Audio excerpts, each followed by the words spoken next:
Ladies and gentlemen, boys and girls, adults of all ages, welcome to the Sideshow.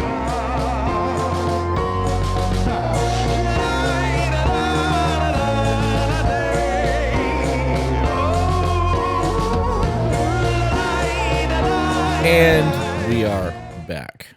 We're back. New mics, ladies and gentlemen. I love them. We sound so good. Stop it.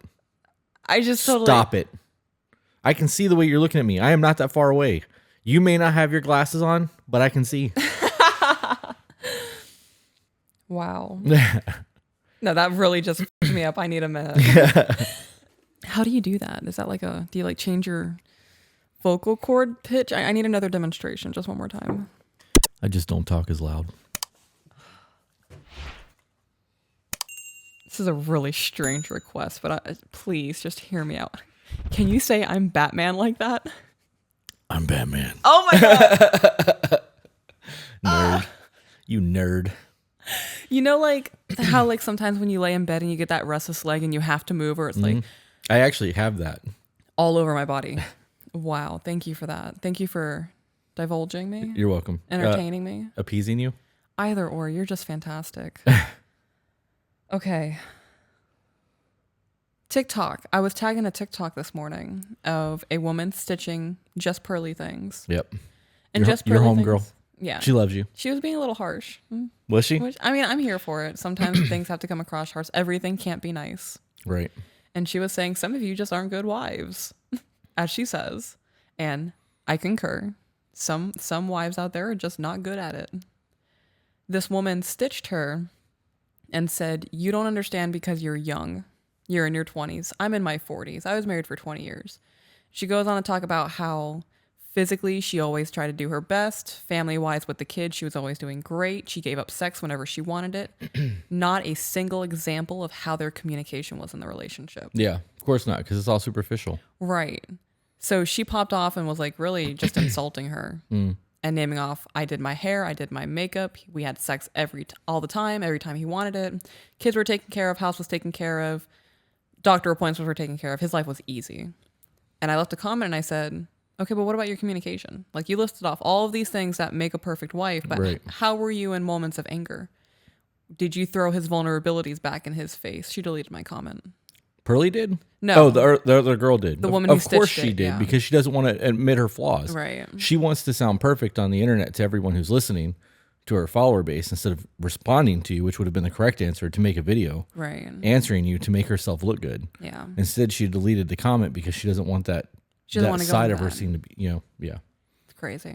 These microphones are really nice. I really like them, yeah. I can really hear like the raspiness in your voice. Right, but I also don't have that giant block in front of your face when I look at you. Excuse me. About to say I can actually see your eyes. Right. Yesterday we were kind of looking around the microphones. Yeah, yesterday was just your eyebrows and a big chunk of metal. I mean, I like your eyebrows. They're very nice to look at. Anything you want to talk about? So I'm very hung up on that whole conversation still, because in the event that when people look back on their lives, they believe that they're perfect. They did everything that they could do, and they did everything perfectly. But they were never the problem. Right. But if you truly believe that, you have no room to grow and you're stagnant, even if you're in your 20s or in your 40s, your life is pretty much over. You're not willing to learn. You're not willing to listen. There's no reason for you to ingest anything that's fruitful. I just don't understand where you think that, or where she thought she could just be this perfect wife, because everyone has problems. We have problems. Everyone has shortcomings. No one is perfect. Right. I just, that mindset doesn't work for me. You know, she ended her stitch with, you can be the most amazing woman and perfect. All men will continue to cheat. That's how she ended that. Not verbatim, but that was the summarization of, you can be the most perfect woman.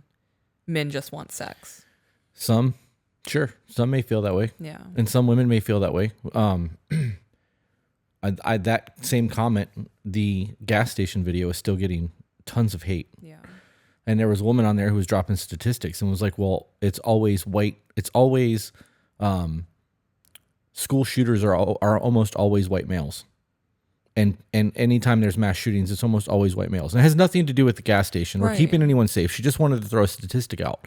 And I'm like, okay, I got it. So all white men are the problem. Gotcha. She's like, what, do you have a problem with statistics? And I was like, no, I have a problem with blaming an entire race or class of people Right. on a very small percentage of statistics. When you look at the percentage of people who are doing foul shit and wanting to blame it all on white males, Right. when you look, it's less than the COVID bullshit. And that was a huge pandemic. Everybody thought that was the end of the world, but it was less than 1%. So when you look at those stats and you look at gun violence and the people who are actually committing gun violence and not looking at the accidental gun violence, because if somebody accidentally discharges their weapon and hurts themselves or kills themselves, Right. it gets listed as gun violence or gun death. So those statistics are skewed. There's no Right. differentiation. But if you were to say any other race or gender besides male and any other race other than white, and you were to generalize the entire category of those people, you'd be labeled a racist and you would be shunned over it. I don't have time for stupidity. Yeah. So, and I told her that. I was like, I have no problem with statistics. I just know that a small percentage of people are not responsible for the entire world as a whole. And if you believe that, you have a problem. Like you're the problem. Right. Yeah. Absolutely blows my mind. I mean, it really doesn't blow my mind because it's humanity. Just totally unrelated to the conversation that's currently being had. Let's start another argument where we can blame a certain class of whatever. Yeah, why not? Let's just argue about everything. Right. I was watching, this is completely off topic. I love Tim Ross, The Basement. Yeah. And I know that I don't think that I will ever get to get on his podcast. I would love to just hang out while he's recording. And if that required me to fly to Texas, we would be flying to Texas next week. So I'm going to be vulnerable. Ooh. Since I regained my faith, I have been an emotional mess. Yeah. I cry over everything. And I understand why. I've had that conversation with God. I know what's going on with me. I'm letting go of a lot. So I'm a mess. And when I watch them having a conversation on his podcast and somebody says something, he has to stop talking because he's getting ready to start crying. Bro, I get it. For the first time in my life, I understand it. And I used to always say I respect Jordan Peterson because of the way he can cry and continue talking. I can't. I start crying and I cannot speak because if I speak, It's too much. the floodgates are going to open and I'm going to ugly sob, snot bubbles, the whole nine. It's going to be nasty. So I have to stop speaking, regain my composure, suppress that, and then continue talking. These guys that can talk through that, how do you do that? How are you guys able to have a conversation while crying? Maybe I need to let a little bit more out. Yeah, I think you have so much bottled up, it's overfilling. Yeah, right. It could be. So Yeah. anyways, the reason I brought up Tim Ross, because he's my favorite YouTube Christian channel. I absolutely love his content. He said that the first time he realized that he was an American and not an African American, he was just an American, was because he went to Canada. And he went to Canada. They asked him on his passport what his race was, and he wrote in African American. And when he got to Canada, the lady taking his passport took his passport, looked at it, looked at him, scribbled out African so that it just said American, and handed him back his passport and said, "You leave your problems in your country." And I was like, holy shit, did he really just say it? And I had to like rewind it, and I listened to it, and then I did it again. And like you don't realize how much Americans are hated across the globe because we are so self-centered, and like we think the world revolves around us. So I played that, and then I was like, okay, I obviously missed context because now I need to understand why this was even brought up. So I replayed the whole podcast again. It wasn't really a big deal because it killed time, and I liked him. So, and I like Sam, one of his bat guys. He's a redheaded dude with a beard, bald head, also a crier. I don't know what it is. I guess I'm just relating to these guys right now. Yeah, I think you're finding like a new group of people you can relate to. Right. I love this for you. But I can't, like, those guys are always getting reached out to. So I don't even think that I'm in a position to try to create a friendship. And I could use somebody like that. Right. Not a crier, but like a Tim. Like I Right. could use somebody in my life that has that spiritual connection that could guide me when I need it, because I do fall short. And I know that I fall short because I struggle to read. Right. I can read. I struggle to retain when I read. Yeah. Especially when I'm reading scripture, because it's not the way I speak. And though I have a Bible that's close to that, anyways, I didn't want to get into religion. This was all about the passport thing. So I heard that, and then you bringing that up made me think about that. We live in a world in our, I can't call it a small country. We have a huge country. Right. But we have created so much conflict and drama to keep us divided and hating each other, where while we're hating each other, other countries are just hating us because we're dumb. and we're divided. And like, you know, they from the outside looking in, they're like, We're a joke. yeah, we really are. He also talked about the first time he went to Australia. And he said the first time he went to Australia, he's like, you want to talk about realizing racism? He's like, the first time I went to Australia, the white people there don't have any type of anything towards black people. He's like, there might be some hostility towards the Aboriginals. They have their own history there. He's like, but when you go there, it's not an awkward scenario between the whites and the blacks in Australia. And he's like, and I didn't realize how bad it was until I got there and then came back and realized that there's tension, but that division is created. I don't know. It's kind of really irrelevant, but it is relevant to what you had said. So Right. No, like piggybacking off of that, when I went to France, we were a small group, but we were all American. We went into a bread shop. I almost said it in French, and I was like, people aren't going to understand. I'm going to have to say it anyway. Say it in French. Boulangerie. Okay. I know I'm not saying it correctly, but that's the terminology for it. I hope so. It's been a while. They have since I stores speak over French. there that just sell bread. Yeah. And they thrive. Yeah. Oh my God, the bread over there is so good. They have. How's their obesity epidemic? Because we're like 3/4 of the American population is overweight. And I think that like 55 or 56% is morbidly obese at this point, which says a lot about our culture. Right. That's an insane statistic. Yeah. Holy shit. Yeah. When I was there, I would say majority of the overweight people I saw were tourists. We went to a couple Americans, right? Yeah. We went to a couple, like, we saw the Eiffel Tower. A lot of Asians in Paris. Yeah. Yeah. Like Asians visiting travel. Ireland.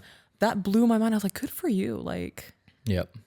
So I'm going to change the subject real quick. I'm going to come back to this because I will forget. You know that in America, the Asian population has the highest college enrollment rate of all population of the entire United States. I'm sorry, repeat that. The Asian population in the United States has the highest college enrollment rate than anyone in the United States. Wow. They are also the highest paid race of everyone in the United States. I believe that. So while everyone is blaming white males and saying that we are we built all of this and we're the enemy and we are the most privileged in all of this, when that statistic gets brought up, everybody shuts up because we are not the top of the food chain like everyone wants to say. And that statistic is never spouted. People just kind of push it under the rug because they don't want to talk about it. Right.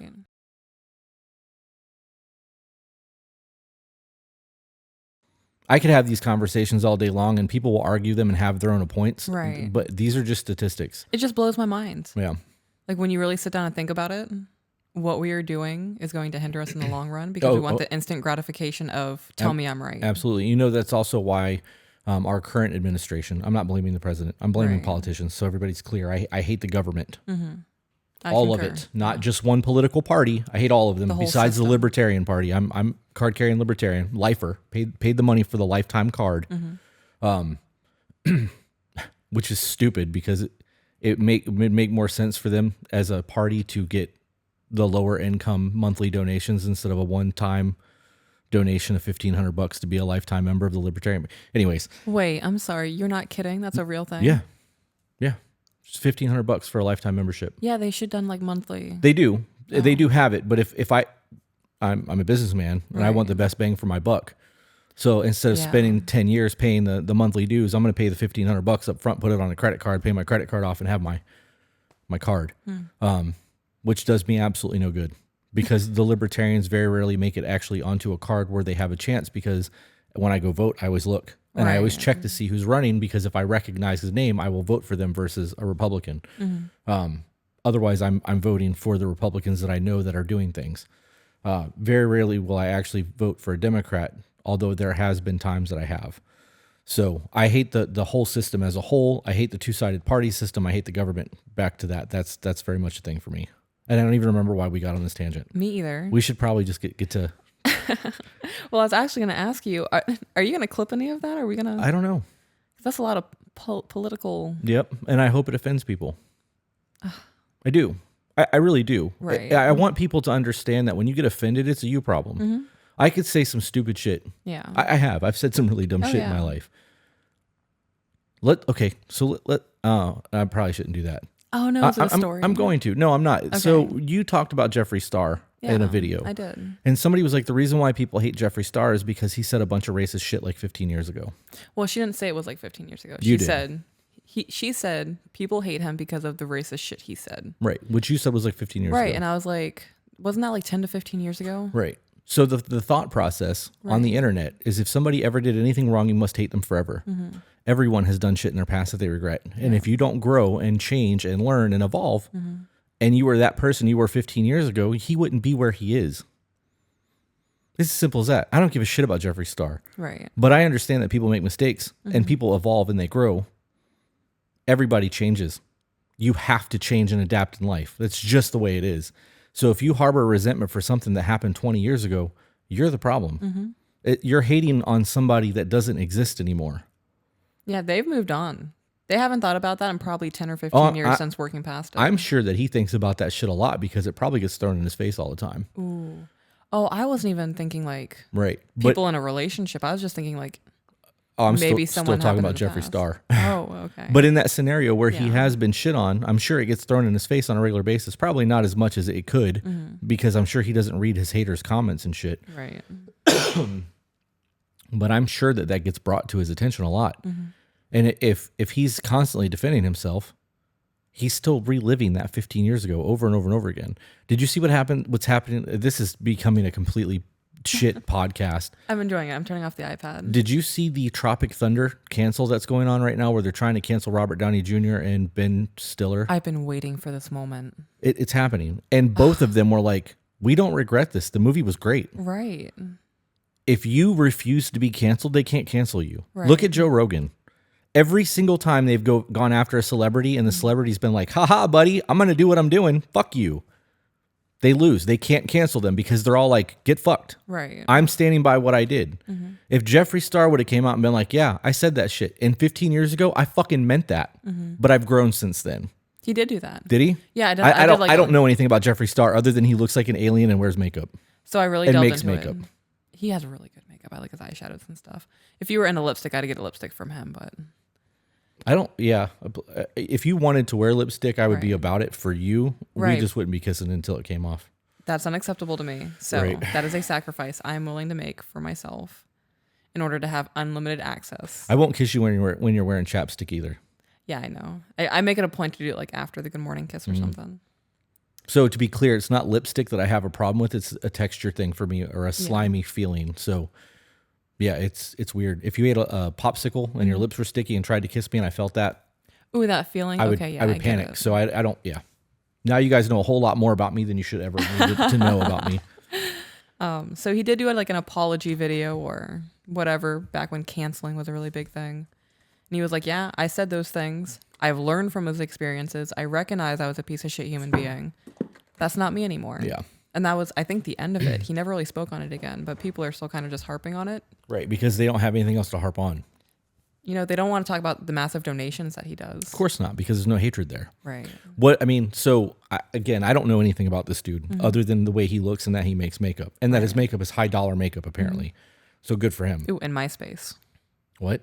Oh, you don't remember him on MySpace? I didn't know who he was when I was on MySpace. Oh, gotcha. Apparently, he was like this massive MySpace icon. No. I don't remember what I was saying. That you don't know him. They don't want to talk about the donations that he does. Right. So other than that racism thing, because it's a negative, I've never heard anything good about his donations. I know his makeup because of employees that we've had. Yeah. That's it. So knowing that he says some racist shit, I didn't know that until that chick got on the YouTube and made a comment about it. And you know what? I don't care. I don't know him. Right. And if he was still a racist piece of shit, he wouldn't be famous. Right. They would have canceled him or people would have stopped buying his makeup and it would have hurt his business. And like, you vote with your dollar. Yeah. So if you really truly hate someone, you don't buy their products. So if everyone was really truly bothered by the fact that he made racist statements, he wouldn't be a millionaire. Yeah. That's true. He owns a yak farm now. Yak. There's a strong possibility that I'm cutting all of that. I don't know. I won't know until I start editing to see how I feel about all of it. I actually enjoy having a normal conversation with you on here. Yeah. Because it is a nice reprieve from what we're doing. Are we doing emails or are we going to try to re-record the actually let's just do an email and then we'll try to get into that. Okay. Let's do this one. Ooh, that's big letters. Did you read this? I read it to you. Yeah, Okay, so you read it to the me. first like 6 emails in the to be read or the ready for podcast folder we read last night. So okay. those are all ready to go. All right, so let's do this one. It says relationship question. Would you like me to wait till you're done? I am. Okay. Hi, Chris and Khrys. I love your content and agree with so much of what you have to say. I just have one question because I value your input and opinions, and I need to get some unbiased advice about a topic you have touched on before. In a video, you mentioned not questioning your man's final decisions. Ooh. I know where this is going. Yeah. These microphones are where it's at. Yeah. Yeah. I really wish that I would have just bought these from the get-go instead of buying the 3 other mics that I bought and just save the money. Yeah. Buy it once, guys. If you have the opportunity to buy quality, just buy the quality. Don't try to pinch pennies unless you have to. I concur with that. I didn't think the podcast was going to go anywhere. Oh, me either. So I didn't want to spend the money on all this. You know what I mean? That's why we Right. bought the cheap $100 tables that we were sitting at and spending, you know what I mean? We were buying cameras and camera gear for photography. That was a bonus use. I still haven't even upgraded the lights in here. I'm using newer equipment from Amazon. There's like, $30 that I had in a closet at the tattoo shop. I will definitely probably be cutting that out. Oh, yeah. Definitely, probably. Definitely, probably. Now I'm probably not going to because I said that stupid shit. For context, my boyfriend is 21 and I will be 20 in April. We have been living together for only a year, and I recently stopped working to finish college. I stay home, do all the chores, make dinner, do school, etc. So at 20 and 21, she's a stay-at-home? Yeah. Good for you. Right. I was just thinking that, like, you were able to stop working, finish college, maintain your household, Right. and not have to stress. She's going to college. She quit her job to go to school. Right. But she's doing that as a stay-at-home because she's not working is basically what I mean by that. Yeah. But at 20 years old and having a 21-year-old man to provide for you, that's He's got his shit together. yeah. Yep. That's super dope. Good for you guys.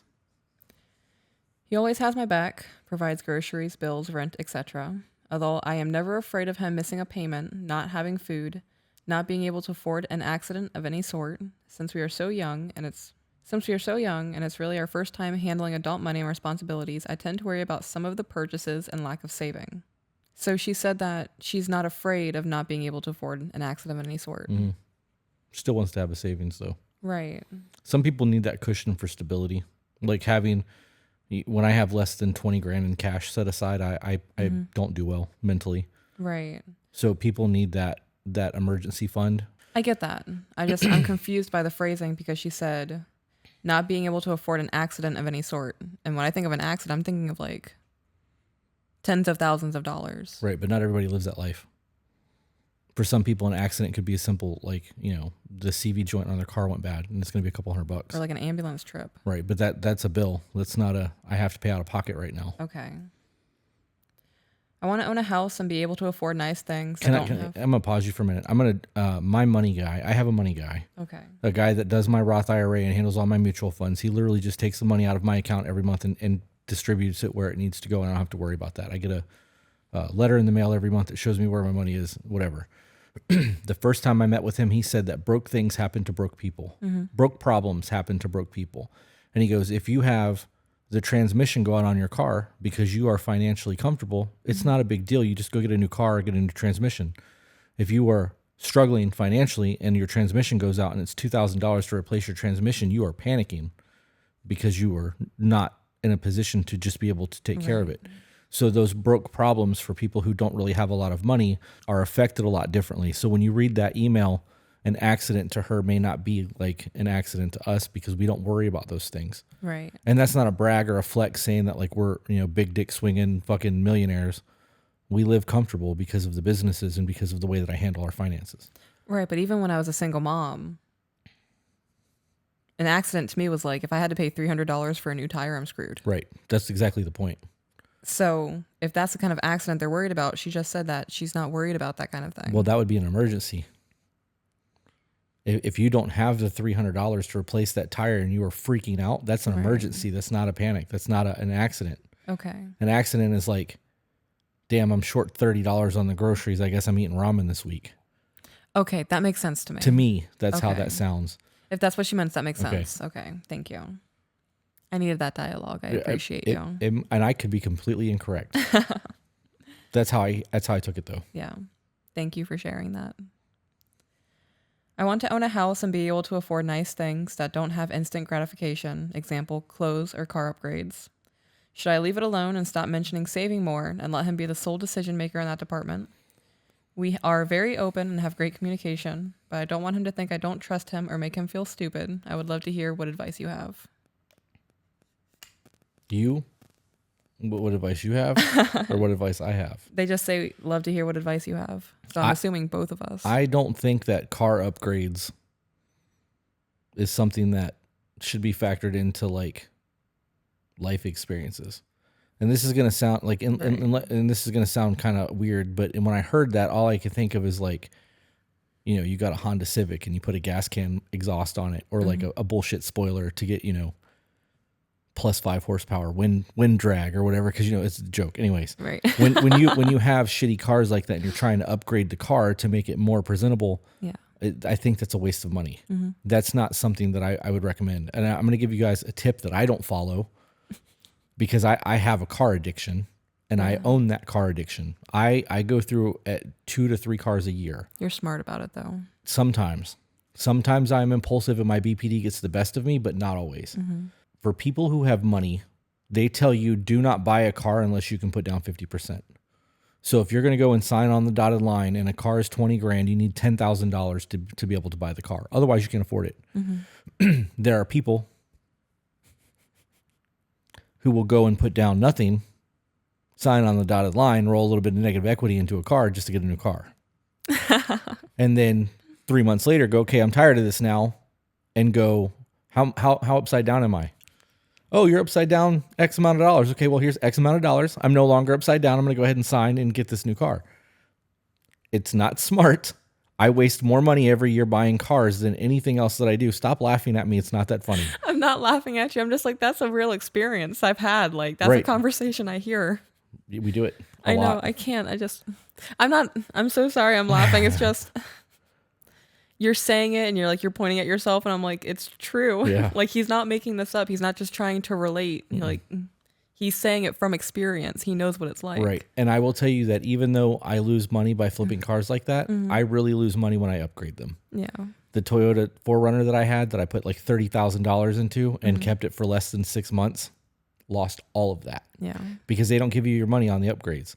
The only time I've ever upgraded a vehicle and not lost my ass was on the Jeep. It was insane with what they came back with. Yeah, it was because everybody else was $20,000 less than what they were offering. I think Audi was like 30,000 less. Yeah, they were. Audi does not want to give you shit for your vehicles. Yeah. And it sucks because Audi is my favorite car. They do have nice cars. But I have never owned a Mercedes. That's my unicorn. I'm about to say that's your dream car. One of your dream cars. No, it is my dream car. And I can't even tell you the total cost. I can tell you that I designed the vehicle on the Mercedes website and it was like $250,000. And everybody's like, you know that if you just stopped buying cars for 2 years and saved the money for a down payment, you could do that. And I'm like, bro, I don't think you understand what an addiction is. Yes, it's logical, but you just don't understand. Right. Yep. You know, I love it when you tell that story about your Mercedes. Why? Because I would never sit down at a computer and play with the car to get my exact features. I'm not interested in that thing. It drives me somewhere. Right. Like I'm not into cars like that. I love that you are. Why? It makes me happy. You tell me something that makes you happy and you have this goal to get to it. And one day you are going to get to that point. Right. Well, you know why I did that? Because I know the color of the car. Right. I know the color of the interior. I know the rims I want. I know the color of the brake calipers. I know all of it. So when I visualize my future, I'm driving that Mercedes. And when I buy that Mercedes, it will be my car that I've dreamt about for all these years. And I could have had that car probably 5 years ago. Realistically, I could have. I know I could have. Yeah. Yes. There was 1 year that I bought 2 Audis and a Jag. That year, I could have bought that car if I would have just waited. Yeah. But I was impatient. I wanted what I wanted when I wanted it. And I always tell myself I'll get that Mercedes down the road. Because there's other things that I want to do that cost substantial money. And I don't want to take on, that's a house payment. Right. I don't want to take on that kind of debt until I'm there. And when I buy that Mercedes, I'm going to walk in there with like 80 to 100,000 in cash and be like, I'm getting emotional. Why? This is a dream for you. I'm Yeah, excited. It'll happen one day. It's I just can't a matter wait. of when. And I'm going to be there for it. Anyways. I'm going to see you achieve a dream. And You know we're what? both going to cry in a car. And You be know what happy. may happen? What? And I'm going to put this out there. So, in the event that this thing takes off, my plan is to give AJ 20% I love that. of everything. So, in the event that we have a $100,000 month, if it ever comes to that, or somebody comes to us and signs, Joe Rogan's us with a contract for Spotify, That'd be crazy. AJ's getting 20%. Doesn't matter what it is, and payroll on top of it, Yeah.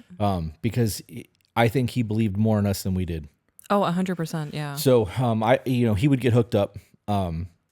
But when the first big check we got, like if we had $100,000 a month, I would take that $80,000 and I would go put it down on that car, because at that point it would be a reward.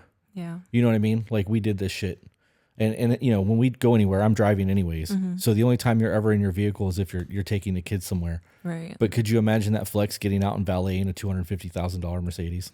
No, I've never even thought about that. And now I'm like, oh my God, like this, Get out this of could be my life. Getting out of that car wearing basketball shorts, flip flops, and a wife beater, looking like pure white trash. Like, what's up, bitches? You know what? I'm really going to do myself up too. That way they can look at you and be like, oh my God, he got her and that car. And the car. Yeah. People are going to be like, she's only with him for the money.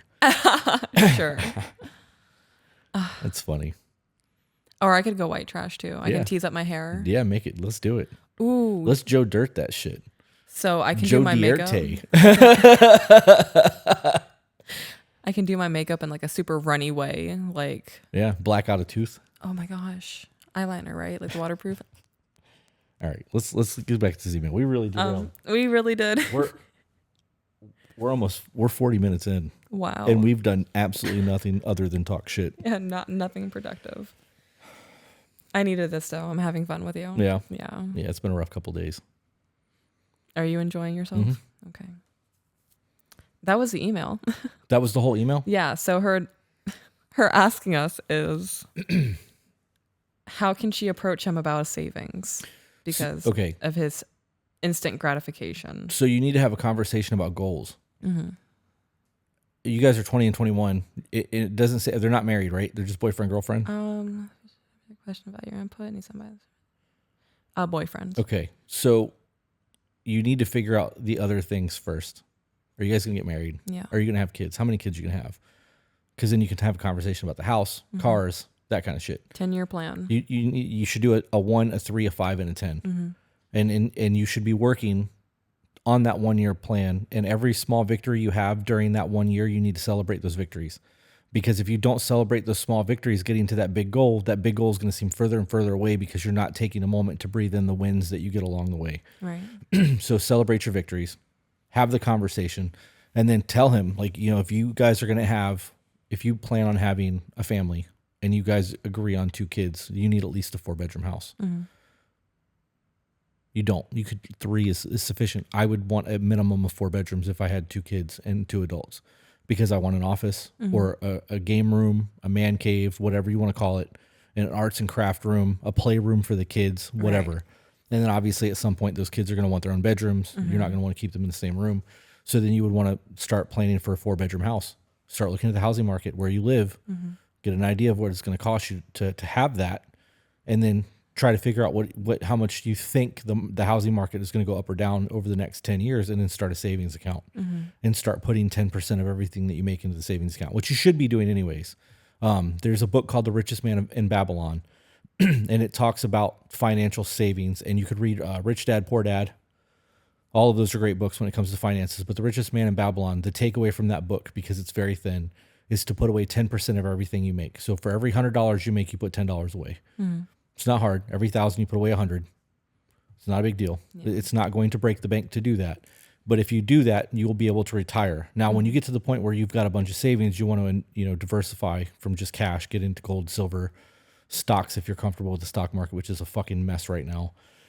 When you get to a point where you get somebody like I have that can actually invest your money for you so that you don't have to worry about it. They just handle all of that shit and you get your statement every month. But that's what I would recommend. Yeah. I would also recommend looking into a Roth IRA at 20 years old. If you started your Roth now and paid into it until the time you retired, you'd be a multimillionaire. And you can do up to $6,000 a year.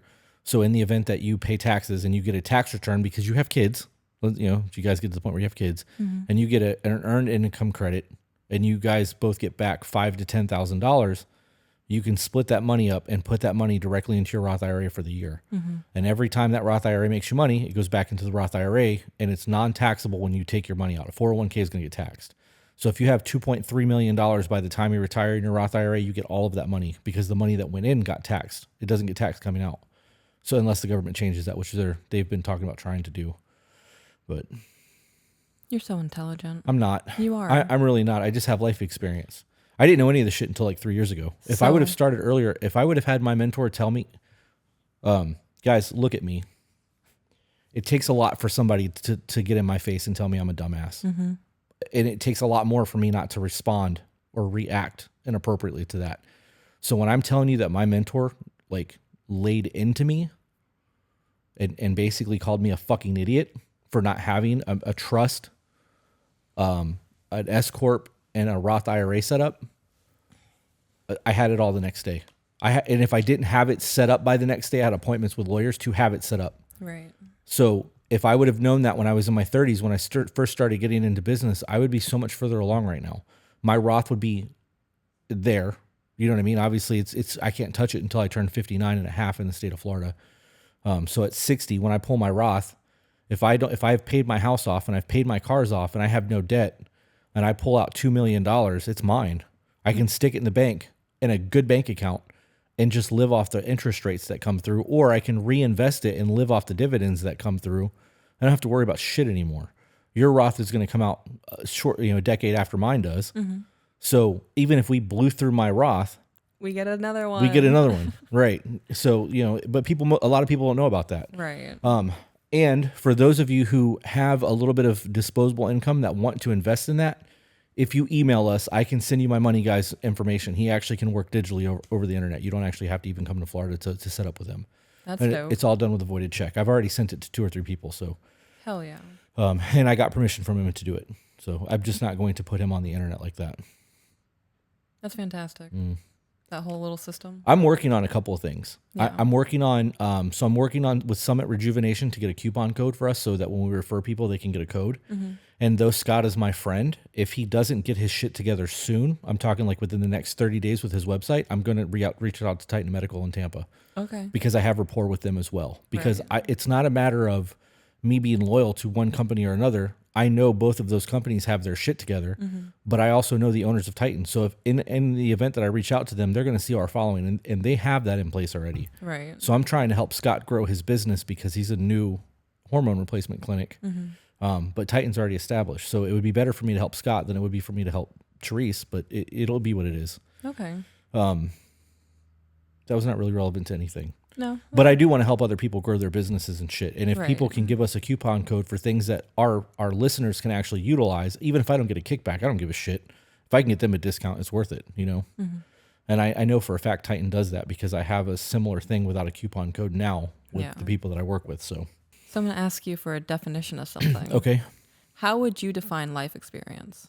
What is that? What do you... Lived experience. Yeah. Yep. I don't think that, I think that you have to go through something to have a life experience. You can't just witness it. Right. You have to really experience the hardships and the stress and the success and the victories. Otherwise, it's a witnessed experience. It's not the same thing. It's like watching a movie. Right. You can watch TV and be like, fuck yeah, when dude's winning. It's not the same. You don't get to, it's different when you experience your victories than when you witness somebody else experience their victories. Now I understand why people don't like just pearly things. Why? Because we talk from experience and she's talking from knowledge. Well, yeah, all of her conversations are statistic based. That's how she approaches those approaches. Well, I noticed those like a couple of her arguments, she is... I mean this in like the greatest way. She is kind of bitchy. I enjoy it. Yeah, I do too. Like people get offended. She does it to get reactions. It works. Her personality is fun. I enjoy her. Right. Well, that whole thing is a gimmick. It's no Right. different than Andrew Tate with the way he used to act. Like he looked like a WWF wrestler back in the day. The way that he would do his little videos and shit. Yeah, right. And he made his name, and now his videos are a lot more serious. But it's no different. You get a gimmick, and then you make it extra, and you ride that wave as long as you can, and then you change it. Right. It's like the kid that the YouTube kid that's a boxer now. I can't tell you his name. He's completely irrelevant to me. But Logan Paul. is it Logan or is it Jake? I don't remember. It's Jake It's one of the Paul? Pauls. I don't It's know. one of them, I yeah. know that Mike Tyson said that he could train for 30 days and beat his ass, Ooh, and I get believe him. that because I'm an '80s baby. I remember Mike Tyson knocking people out in seconds, and like that's an angry man, and he's a very calm weed smoker now. He's Yeah. not an angry person like he was anymore, but if he had to get into a nasty place, I wouldn't want to be that guy that had to take the brunt of that. No, thank you. I do know that kid is actually like training full time as a boxer. Like he's putting the work in, but he's a gimmick. He's fighting has-beens and people who have names just to like get status. He's not fighting anybody that's serious because he knows he's not there yet. Right. He's climbing the ladder. He's playing the game though, and like he's making tons of money doing it, and I don't hate that. I don't like the arrogance, and I don't like the way he like. I saw a clip, and I hate to even bring this up because clips are always taken out of context. We do it all the time to ourselves just to get reactions, and that's intentional, you guys. When you see those clips and you get triggered, that's by design. We did that shit on purpose. You leave those comments about how we're negating things or what we say Right. doesn't make sense. Right. It's We are intentional. looking for those Right. comments. We are looking for that reaction. So when you see those things, like I saw a clip where somebody cut his logo out of a video or refused to put it on the video, something to do with that. And like he threw water all over the place and like flipped a table and like he threw a tantrum. He Okay. threw a fucking tantrum. Yeah. And I was like, dude, bro, you're a millionaire. Like you're a millionaire YouTuber who's trying to create a boxing career, and you're acting like a 12-year-old kid who didn't get his way. Right. Do you know what a rule is? A rule. A rule. Ooh. Okay, so I'm thinking really hard on this definition. I was going to say it's a boundary. But really, is it though? It's a standard. A standard. It's a standard. So like if you look at a ruler, Right. it's 12 inches. You know that whenever you use that ruler, that is a standard 12 inches. It goes all across rulers. They may be off a little bit, but that's the standard. Okay. So when you look at a rule, it's a standard. All right. So if you know the standards and you know what the expectations are and you know the ways around those standards or you know the way to bend those standards to manipulate them to work what's best for you, you're still adhering to the standards. You've just figured out a way to play the game. You know how to hold the ruler now. Oh my goodness. Yeah. I actually got that from a preacher. He was preaching about the way that men rule their household. And actually, I'm not going to get into that. I saved the video because I actually want to talk about that and play the clip for people because there is life advice in that is not just religious, and it's relationship advice. So I saved the video. We'll save that for another time. Okay. This video, we can't even call this an episode. We are an hour in of shit talking. Sideshow. It is the sideshow. Yeah. This is an episode of Sideshow. We're just talking. Yeah. Speaking of the sideshow. You really just blew my mind just now. Why? That was one of the most insane thing I ever heard. It's correct. It's a standard. And if we are still adhering to that standard, Yeah. you're just moving the ruler, but the ruler's still the ruler. Yeah. Oh my God. That pastor said that entire conversation was because men want to rule their home. Mm-hmm. You don't rule. You set a standard. You don't rule in that you get to dominate people. You rule in that you set the standard as the man of the house. Yep. And you can't expect the people in the home to adhere to your standards if you don't follow your standards. Mm-hmm. I watched that video probably 15 times, back to back to back to back to back. And then I followed and went down a rabbit hole. I say all the time that the people that need to hear our message will hear our message. I don't follow the typical church things Right. because I can't relate to those guys. Me either. I want to see the tattooed preachers. I want to see the ones that I can look at and be like, you've been to prison. Oh, yeah. I know you've been to prison, bro. I can see it. I can tell by the way you carry yourself and the way that you read the room that you were locked up. May not have been a long time, but you were definitely locked up. Those are the people I want to relate to. I want to talk to Jesus' apostles. I want to talk to the sinners. I don't want to talk to the ones who've had the perfect life and everything's been handed to them. Yeah. And they're just preaching to preach. That's not what I want. I want the people with the life experiences. I want the people who have overdosed and found God. I want to talk to those people. Those are the conversations I want to have. So all of my preachers on TikTok and YouTube that I follow, because that's where I get my word from, are all messed up people. Oh, yeah.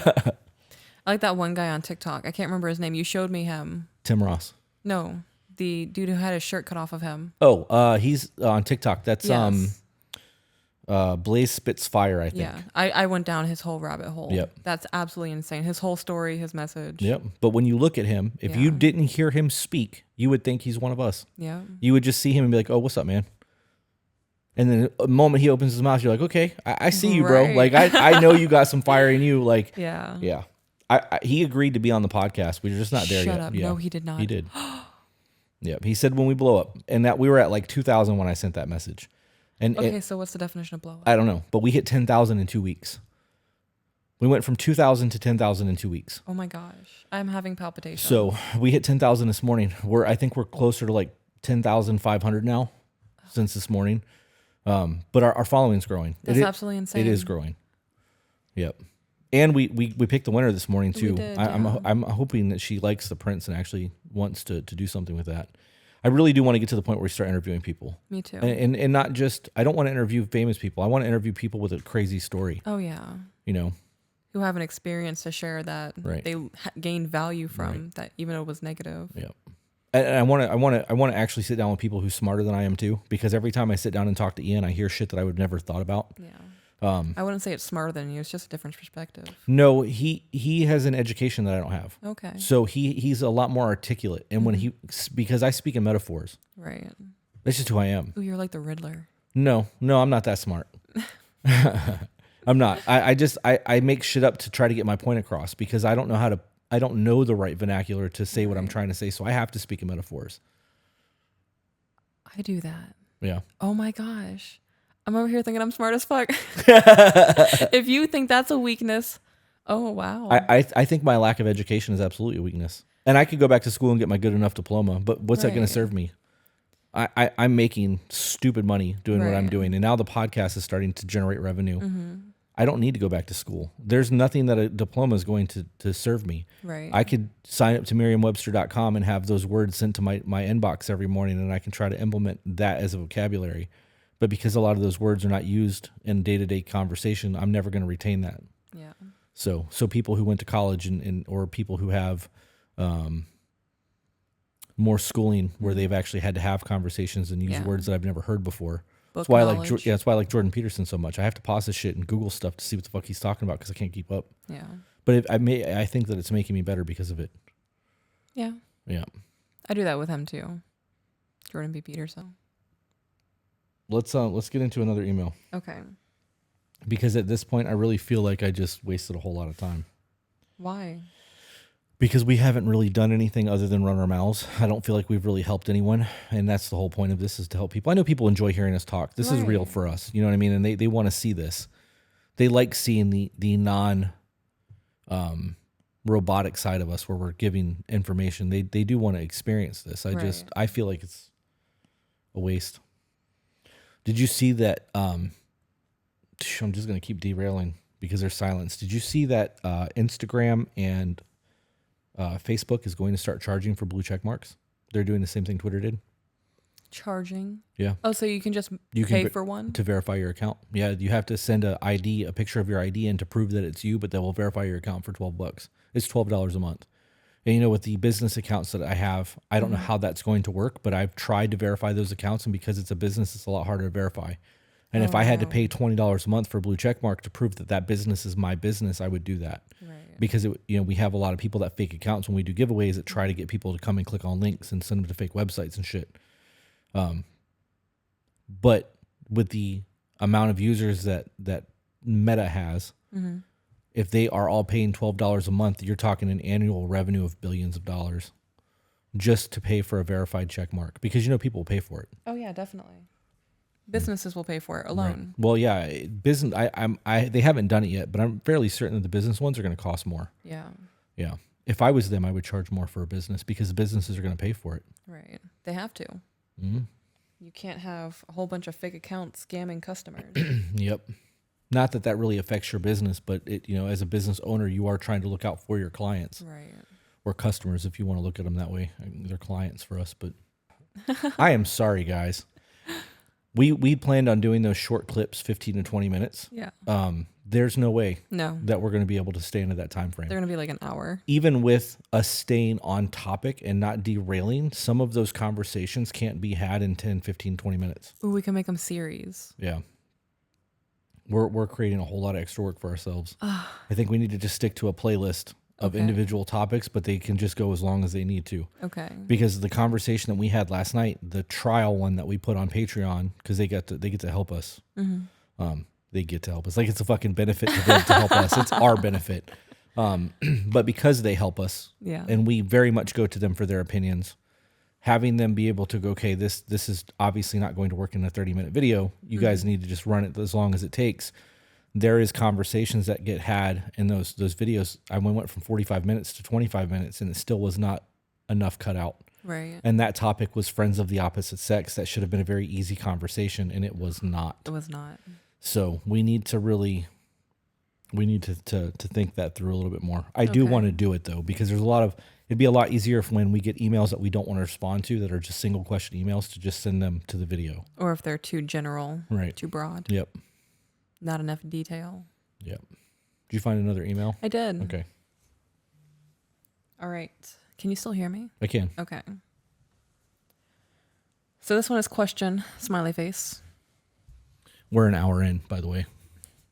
And we read a paragraph. We did. First of all, I would like to say what a relief to see your honest and realistic videos. Wait till you see this one. You'd be like, what did I sign up for? What is this stupid shit? Oh, you mean like... This video. I thought you meant the email. I was like, No. ooh, do you remember anything from it? Okay. No. I meant all the nonsense, the hour of nonsense that's before this email. Yeah. Yeah. Well, it's fun. It is. And I'm probably not going to cut any of it out. Yeah. I'm enjoying it. Worst comes to worst, people just don't watch this episode. Oh, no. Yeah. Or they unfollow us. That would suck. But That would suck. It would hurt my feelings. you a know little that I bit, got get somebody it. that told me that they unsubscribed me on TikTok. Like they actually commented unsubscribed. Yeah. And I'm like, well, bye. Right. I don't give a shit. Like it's TikTok, bro. Like, That's like... did they think I was gonna be like, no, please don't leave? Right. That reminds me I of really like don't care. the whole, well, you're going to lose a client today. Yeah. Sometimes that's okay. Right. Did you ever see that video where the guy was like, oh no, do you think I'll ever get another one? Yeah. And there was a line behind her. So the reason I paused on the very first sentence and we derailed, she said honest and realistic videos. Like it makes me feel good to get that validation because we do get a lot of hate. Yes, we do. Like I've been called a gender traitor. It's just... Wait, what? Yeah, I've been called a gender traitor. Is that a thing now? You know, back in the day, they used to call you a race traitor if you were friends with the opposite race when Right. racism was still like super prevalent. So now gender traitor is a thing? Yeah. Really, that's a thing. Yeah. Got called that a couple of times. I That's, saw that that's this new. morning. That's new. Yeah. Wow. To think that you belong to that gender and they own you now. You can't Ew. just be happy and like people. Wow. That actually really upsets me that they can view themselves as owning me. Right. Because the only thing that I belong to is you. Does that? Yeah. Yes, that's fucking right. But does that make you a slave to your sex? Are you a slave to your ovaries over there? Well, they're going to say no because when you use the terminology slave, they call me a slave because I'm a traditional housewife. Right. So, Well, if they don't want you to be a part of their group anyways, it shouldn't bother them that you're a gender traitor. If you're already mad that I'm a slave because I'm a traditional housewife, then the Right. fact that I'm hanging out with men shouldn't bother you, and you already disowned me. ooh. People are so stupid. I enjoy having conversations with you. People are so fucking stupid. You know, I got to be honest. We're not getting nearly as much hate as we did when we started. That is very true. We're getting on average 30 to 50 emails a day, Yeah. somewhere in that which blows my mind because there's like 15 minutes. Sometimes we'll get 10, 15 emails. Yeah, it And I'm hasn't like, slowed this down. needs to stop. Do not disturb for a little bit. Yeah. Can't take naps anymore. No. In the event that I lay down, my phone's like, I'm like, fuck. And I don't even check all the emails anymore. There's 3 of us handling emails because we have so much content coming through. But there are so many emails that come through that are just like, hey guys, we literally just wanted to say thank you. Yep. There's no questions. Just this is what you did for us. We really appreciate it. And Keep it up. Yep. I love those emails. They Yeah. make me feel so fucking good about myself. Those emails are kind of the reason besides me really enjoying having this quality time with you, those emails push me to keep doing this. Yeah. Yeah. Yeah. You know what's kept me from not wanting to quit this? What? Because there have been times where I'm like, I just don't want to do this. Yeah, I felt that way. There are days when my depression's bad and I'm like, I can't fake this. Mm-hmm. I can't put myself in that position to be outgoing and like extroverted to help these people because I don't have it in me. But I always have to tell myself that I don't think that this is just us, that I think that this is being pushed. And if it's being pushed, who am I to go, sorry, God, can't do it today. Yeah. No, can't do that. I can't do that. So until I no longer feel that our podcast is being pushed, I'm just going to suck it up and get through it. That's how I felt today. Yep. Yeah. Crazy. Am I doing okay? Yeah, we're doing great. Hell yeah. I'm really trying. I gotta be honest. Our both of our demeanor has changed since we sat down because when we sat down like to do this, we put it off over an hour and a half. Mm-hmm. I started editing episode 11 just so I had something to do besides sitting around waiting for us to get into a mood to record. Yeah. And it changed almost immediately when we started recording, and that just solidifies my point. It really does. Yeah. So. I still haven't read the second sentence.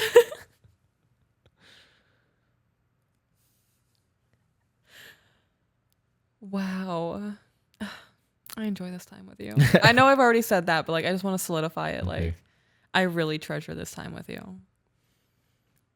A lot of recognition on your perspective on relationships. I used to be ashamed about my point of view about relationships, but now, thanks to your videos, I see I can throw that right out. That's part of the reason that we make the videos that we do. Mm-hmm. There are probably millions. There's almost like 30 million people in the United States. In the United States, there's 330 million. 330 million. That was 50% right. No, you weren't.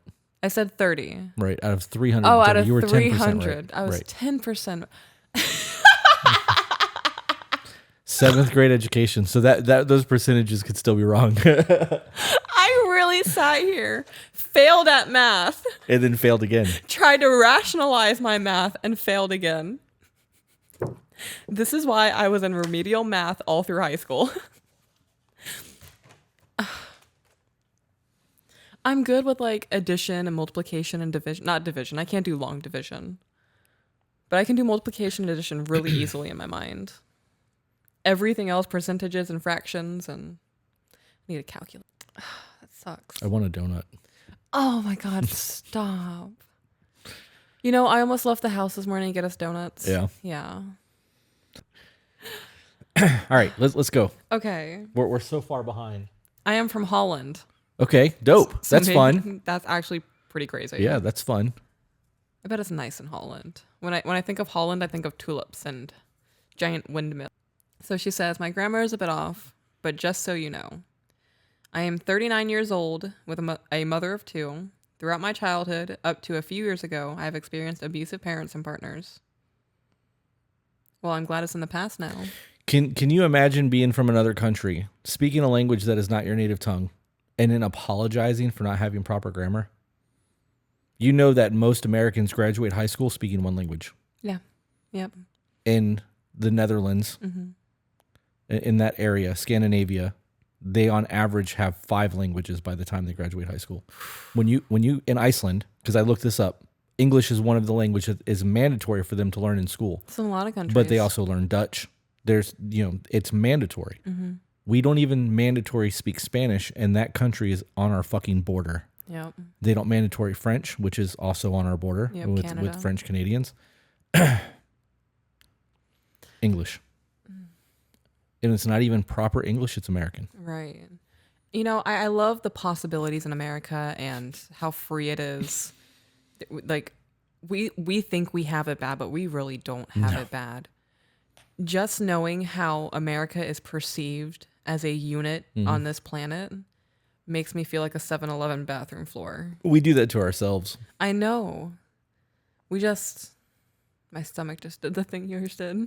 So with that being said, all of you guys who are in other countries that actually respect us and like what we do, thank you. Thank you for actually taking the time to write this out. And not being like, fuck you, Americans. Yeah, like these emails, like all the emails that say thank you mean a lot to me, and how we've changed you means a lot. Yeah. This just has a special place in my heart because you're in another country. Yeah. Well, taken the time to write something in English where Right. that it's not that good. So it probably took her a little bit to type this out. Right. Well, you know that we have Luca and Craig in Patreon Yeah. that stay up until 3:00 in the morning to listen to our live streams on Friday nights. Yep, I'm pretty sure Oh, Lucas today's said Friday. We have to live stream tonight. today's Friday. Yep. Live stream. Time flies when every day's the same. Yeah. Email. Email. We have to stick to it. I know. I'm trying. I decided I did not want to live like this anymore and started to change my behavior and toxic patterns. Love that she said my behavior. Yep. and Accountability. toxic patterns. Get it. I have done the internal work, which honestly never ends. Oh my God, it doesn't. It's so exhausting, but it's so worth it. And now, at a point in my life where I'm grateful for. 8 months ago, I re-met my current partner. We lived in a foster home when we were young. Needless to say, he also had a rough path during his younger years, but luckily also decided to do the inner work some time ago. We can talk about anything, and if there is an issue, we resolve it. We take care of each other, learn and grow together. It feels like I am exactly where I need to be. There is one thing I would like to resolve with which I am struggling. My partner has contact with a few of his exes. One of them is his receiver by court order, and she takes care of his finances. I don't understand that. I don't understand that either. What is a receiver? Is that like a caregiver? Is that a Holland and Knight law? A receivership is a process whereby an independent receiver is appointed by the court and is charged with preserving and liquidating the assets of the defendants and the relief defendants. The receiver also analyzes the claims against those assets. Okay, I don't need any more than that. Basically, what happened is he's got some sort of lien or some kind of court payments being paid to him, and the receiver is the one that is responsible for delegating that money out. That's what that was. So he may have had a court case against him, where he was a defendant, Okay. and they're paying restitution to him. The receiver's then delegating the money out. So he's getting paid the money. Mm-hmm. And the receiver is the one that decides how to handle the money, to give him how much he gets, where it gets to go. Ooh, and it's an ex. That kind of makes me uncomfortable. Yeah. Okay. Well, it says she takes care of his finances. Okay. So if she's not like doing him dirty and she's like legit trying to be helpful. Well, she wouldn't be able to do him dirty. Right. There's court stipulations involved in all Okay. of that would dictate that. And if she was to violate that, it would create not contempt, because it's not the right word, but there would be other litigation that would need to be had. Gotcha. So that's one. Seeing where he is coming from, I respect the situation. But he also visits for Christmas and buys presents, and they are like friends. He noticed my issue with it. We talked about it, and when he goes to visit her, he always asks me to join. This is comforting for me. With another woman, he talks about business. They are both business owners, and once every 6 months, they catch up by telephone. But I do not feel comfortable with him keeping contact with his exes. The moment he talks to me about it, I experience anxiety. The moment these feelings rise, I sit with them and question myself if this is reasonable. At one point of view, I know that because of my history, this is my system alarming me. But at the other hand, I wouldn't do that because I feel like it is disrespectful to my partner, and my priority is my relationship. I do, however, have to stay in contact with the children's father. But this contact is strictly about the children. My current partner doesn't have children. Okay, so she's a mom with kids. Right. So the scenario laid out, though, doesn't matter. Mm-hmm. The reason that you're speaking to an ex is you're still speaking to an ex. Mm-hmm. And I understand that people are going, well, there's kids involved. Obviously, there's kids involved. But Right. if he has somebody that he has the caregiver or the receiver, he has to be in contact with them. That's not a choice. That's mandated. It's mandated, right? He has to in order to get his money. Right. The Christmas thing makes me a little bit uncomfortable. It doesn't make me uncomfortable. I have friends that are exes that I would go to war for. Right, but he goes and visits them every Christmas. Right. If he's leaving her Christmas today to go spend it with his ex, Right. I would be kind of pissed about that. I understand that 100%, because he's making a decision to leave his current woman to go spend Christmas with somebody else. Right. That is a whole different conversation.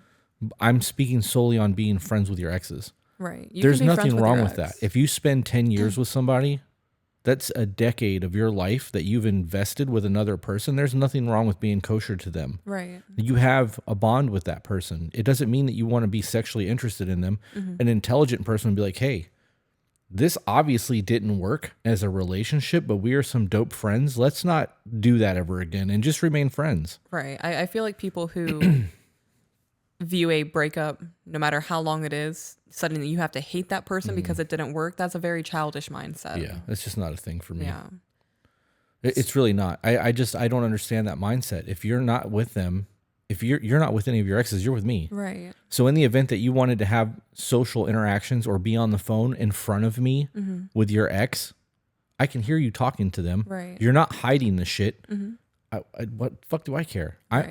I'm secure in knowing that you're not going anywhere. And I'm also secure in knowing that if you really wanted to do some foul shit, I couldn't stop you. Right.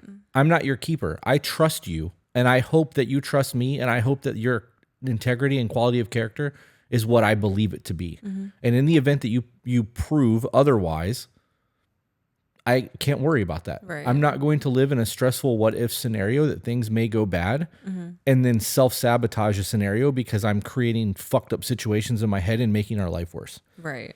And I do think it's important for me to reiterate that if you spend years with somebody, you have created a bond with that person. And you Right. could go 5 or 10 years without ever speaking to them and then see them in public or they could pop up on your Facebook and just be like, hey, how's life been? Right. I now have 3 dogs, 4 kids, 2 grandbabies. I got my bachelor's degree in graphic design. I'm doing photography. And you guys can have a full conversation about that. There's nothing wrong with having that relationship with people. It's healthy. Right. I agree with all of that. I'm not saying none of that's wrong. It's for her. Okay. I don't know. I agree. It would make me uncomfortable. For Christmas? Yeah. Or for all of it? For Christmas. Okay. Yeah. I would be uncomfortable if you were like, hey, it's Christmas time. I'm going to go see my dad. Bye. I would be bothered by that. Right. It's Christmas. We're supposed to be spending that together. You're my wife. Yeah. I'm supposed to take precedence over everything. Right. If Just like you are. Yeah. Right. If it were a situation where like every Thursday they meet for brunch. Yeah. Who gives a shit? Right. Like if they wanted to be together, they would be together. They wouldn't fool behind your back. Right. And it's important to remember that. Right. So that's a different scenario. You want to have brunch with Kathy? Cool. Enjoy yourself. Pick me up Starbucks on your way home. Yeah. So I would say her insecurity in that situation specifically because it's Christmas, I would also feel uncomfortable. I don't think that's an insecurity though.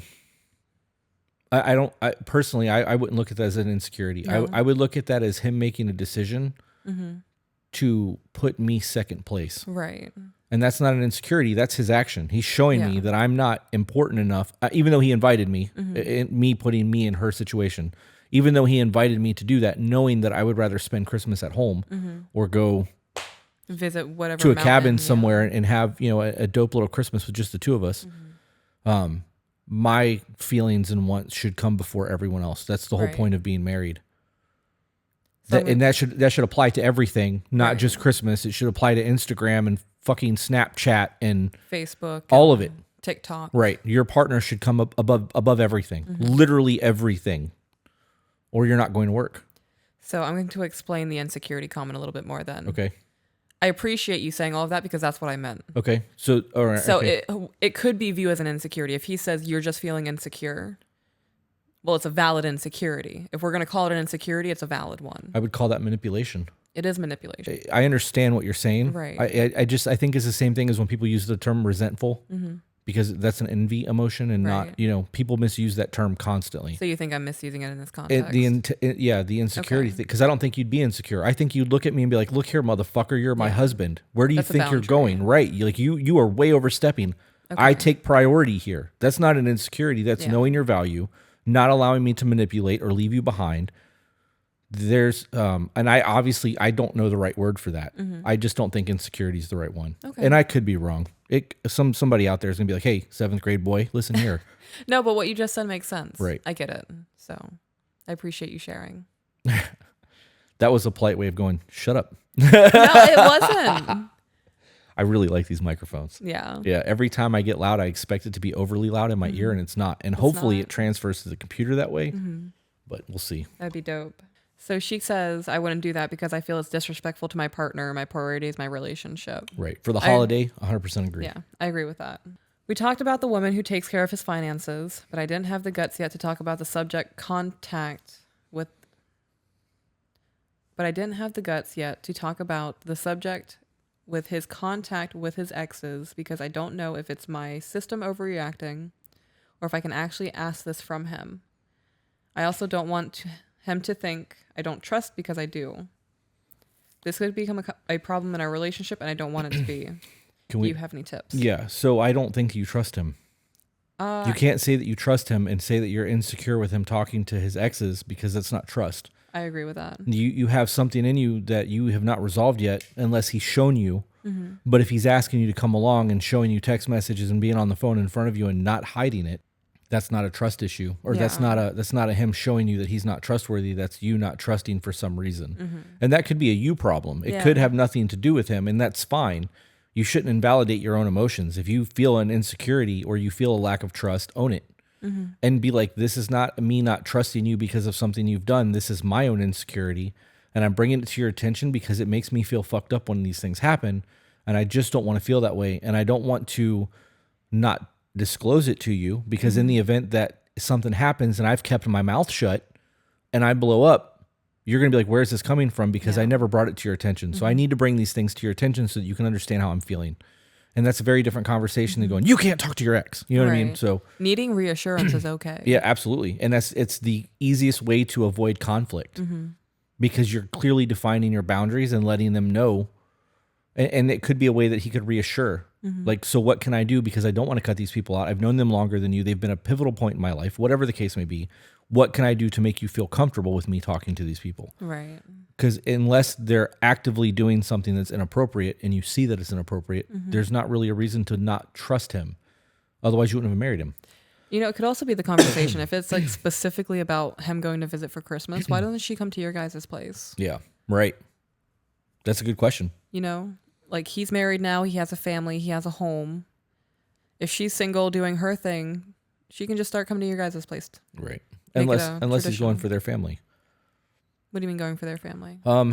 So the only scenario that I would leave my home for Christmas would be to go to Tennessee and see my family. Right. And they're not my family. They're my adopted family.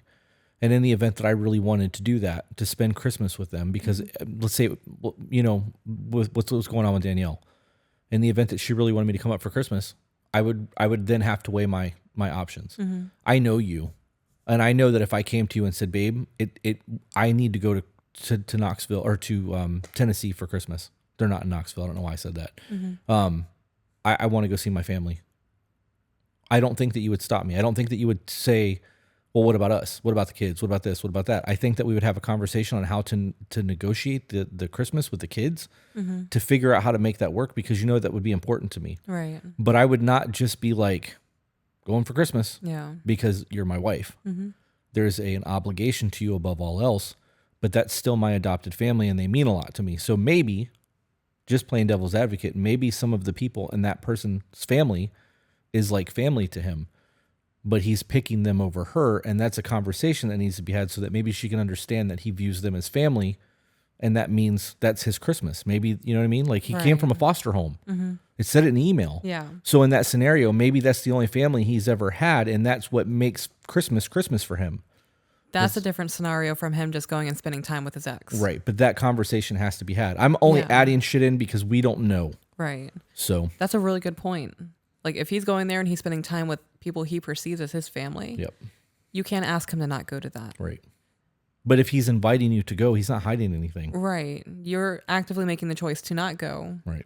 He provided a solution. You're not happy with that solution. So now you have to be happy with the choice that you made. Right. In that scenario, if he's going to see family. Right. If he's just going and spending time with his ex for Christmas and they're hanging out watching Netflix on the couch. That's a problem. That's a problem. Agreed. I'm only playing devil's advocate because there's all these other possible scenarios and we don't know the details. So many what ifs. Yep. It'd be so much easier to do like in live calls or interviews. Right. But we'd have to stay on track. The problem with that, though, is there are people who just want to talk to us. And hang out. And I don't want to do that. Yeah. This is going to sound super shitty. My time is worth more to me than anything on the planet because every minute wasted is a minute I can't get back. And if that minute is wasted on a live call or there's 60 minutes wasted on a live call where I thought I was going to get to help somebody and we just talk about fireworks, that's an hour that I could have been on the couch holding your foot watching TV, Yeah. having intimate time with my wife, or eating donuts, or doing something that I enjoy versus trying to solve somebody else's problem. I don't know. I really do want to do live calls, and I truly want to do the coaching thing. I just don't think I can bring myself to dedicate that much time to it. It would have to definitely be a trial. Yeah, I just feel like I don't feel like the return on investment is going to be there. Yeah. I got to be honest. If we were to do that, I would be at like $150 an hour. I don't think that I would be willing to make those calls for less than that. Oh yeah. I mean, we definitely have a lot going on. So dedicating an hour, that's a lot of our time. Mm-hmm. Yep. So if you're very serious about it, yeah. Well, this is serious for us. Right. And that would weed out a lot of nonsense. Oh, I can't afford that. Well, I'm sorry, I can't help you. Right. And it's not a matter of who has money and who doesn't. It's a matter of who's serious, because we have a YouTube channel you can use for free. Yep, absolutely. And you can cut out your Starbucks for a month if you really needed to do that. Yeah. There's always an option. You could always make things work if you needed to. Yeah. Do we want to take a break and order some food and then do some stuff, or do you want to keep going? Let's order some food. All right. Was that the end of that email? Yeah, that was it. Okay. So you need to talk to him. Mm-hmm. It's a very easy conversation to have. And like we said, it needs to come from a you point and not a him point. Mm-hmm. So, and if he's providing solutions that you feel are unacceptable, don't be shitty about it. Right. Provide other solutions. Right. Kind of counter them a little bit. It's not an argument. You both are trying to find a solution together that makes you both comfortable. Yep. All right, guys. This was an hour and a half of nonsense, and we will catch you on the next one. Bye, guys. For those of you who enjoy our content and would like to support us and help grow the channel, the easiest way to do that is a super chat here on YouTube. For those of you who really, really like the content and would like to see more of it, check out our Patreon group. It gets exclusive content that will never be seen here on YouTube, early release stuff for those of you who are just as impatient as I am, as well as live streams with a live chat every Friday night. If you can't afford to do either one of those, or you're just not into that, the next best thing that you can do is share this with people who you feel may vibe with it. No matter how you decide to support us, it's super dope, and we thank you.